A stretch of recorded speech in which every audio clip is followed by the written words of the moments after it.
Labą dieną, gerbiami Lietuvos žmonės. Aš esu Aldona Kazimiera Tunik. Noriu pareikšti, kad dar viena baudžiamoji byla man yra iškelta už pokalbius YouTube, už vaizdo įrašus, už nuomonę ir kritiką apie Klaipėdos miesto teisėsaugą. Man pareikšti įtarimai, greitų laikų byla bus perduota teismui. Tai vot, matote, brangieji, kokioj demokratiniai valstybėje mes gyvenam. Be to, dar noriu papasakoti, kaip žmonėm, visai nekaltiem žmonėm buvo daryta krata pagal vieną melagingą paskelbimą, reiškia, ir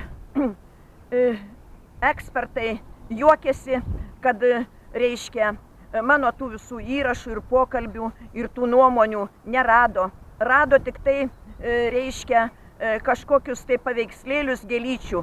Ir jūs įsivaizduojat, reiškia, kaip yra valstybinės lėšos švaistomos ir neatsakingų tokių, kaip sakant, darbų policijos ir prokurorų.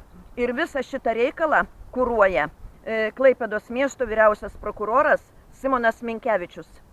Tai vot, brangieji, laukiu dabar aš, kada aš būsiu nuteista, pasodinta į kalėjimą.